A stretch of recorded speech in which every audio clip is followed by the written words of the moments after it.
តើបងប្អូនចង់កាត់វីដេអូឲ្យបានបែបហ្នឹងមែនទេគឺងាយស្រួលតើបងប្អូនតាមដានទាំងអស់គ្នាតោះមកបងប្អូនចូលក្នុងកម្មវិធី CapCut នោះហើយវីដេអូបងប្អូនត្រូវថតគឺបងប្អូនថត2វីដេអូសម្រាប់វីដេអូទី1គឺបងប្អូនថតបោះខោអាវហើយវីដេអូទី2គឺបងប្អូនថតលោតហើយបន្ទាប់មកគឺបងប្អូនស្រេតាមដែលខ្ញុំដាក់សញ្ញា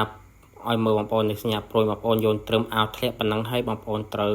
កាត់វាចោលគឺយើងអត់មានកាត់ចោលតាណាទេបងប្អូនគឺយើងកាត់ដើម្បីឲ្យវា stop ទេអញ្ចឹងបងប្អូនតរោមុខងារមួយមកមុខងារមួយហ្នឹងគឺខ្ញុំអត់អានអត់ប្រាប់អក្សរទេគឺខ្ញុំដាក់សញ្ញាព្រួយដើម្បីបងប្អូនងាយស្រួលក្នុងការចំណាំហ្នឹងបងប្អូនជួយទៅតាមរូបតែខ្ញុំដាក់សញ្ញាព្រួយហ្នឹងទៅបន្ទាប់មកគឺបងប្អូនជួយ overlay ដែលខ្ញុំដាក់សញ្ញាព្រួយហ្នឹងដែរអញ្ចឹងបងប្អូនគឺតើតើនឹងវីដេអូគឺវាធ្លាក់មកក្រមអត់តង់យ៉ាងហើយបន្ទាប់មកគឺបងប្អូនយកតាមសញ្ញាព្រួយខ្ញុំដាក់នេះមកហើយបងប្អូនជួយតាមហ្នឹងទៅហើយបងប្អូនចូលទៅស្រេនៃសញ្ញា4ជ្រុងនឹងបងប្អូនស្រេធ្វើម៉េចឲ្យវាប៉ុនខោអាវកុំឲ្យវាអាចជ្រុងនេះជាប់នឹងដៃបងប្អូនតែជ្រុងដៃគឺបាត់ដៃយើងមកចង្ហៀងហើយអញ្ចឹងគឺបងប្អូនយកតែប្រឡោះខោអាវយើងយកតែប្រឡោះអាវយើងប៉ុណ្ណឹងមកស្រេប៉ុណ្ណឹងហើយជាការស្រេចបន្ទាប់មកគឺយើងត្រូវកាត់វីដេអូខាងក្រោមឲ្យវាស្មើនឹងកន្លែងដៃយើងផ្ទាត់នឹងកន្លែងខ្ញុំដាក់សញ្ញាដៃលើសសហើយនឹងសញ្ញាព្រួយទៅម៉េចឲ្យវាស្មើគ្នាបងប្អូនបន្ទាប់មកប៉ុណ្ណឹងរួចជាការស្រេចបន្តឹងយើងទៅវីដេអូទី2បងប្អូនសម្រាប់វីដេអូទី2គឺបងប្អូនចុចកន្លែងចាំចុចកន្លែង overlay ចាំខ្ញុំដាក់សញ្ញាព្រួយឲ្យបងប្អូនងាយស្រួលក្នុងការចំណាំមុននឹងបងប្អូនចុចកន្លែង overlay គឺបងប្អូនត្រូវកាត់វីដេអូឲ្យយើងយន្តត្រឹមកន្លែងយើង load សិនបងប្អូននេះសម្រាប់បងប្អូនអ្នកយន្តត្រឹមកន្លែងយើង load ប៉ុណ្ណឹងសិនណា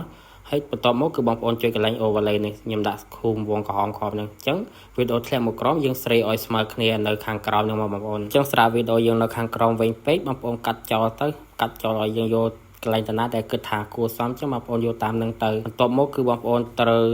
ទៅយកនៅមុខងារមួយទៀតដើម្បីយើងស្រេឲ្យឃើញប្រឡោះឲ្យឃើញយើងរូបបាន2នាក់នៅកន្លែងដែលខ្ញុំដាក់រូបសញ្ញាព្រួយបងប្អូននិយាយទៅគឺខ្ញុំដាក់សញ្ញាព្រួយងាយស្រួលឲ្យបងប្អូនងាយស្រួលក្នុងការចំណាំហើយក្នុងការធ្វើអញ្ចឹងបងប្អូនស្រេអាប្រឡោះ4នឹងឲ្យប្រព័ន្ធរូបយើង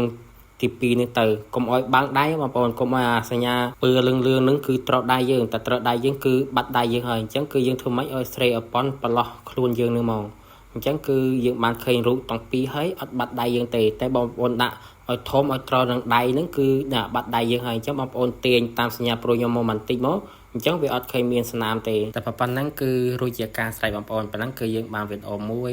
ដែលយើងបោះអាវលោតចេញជាមនុស្ស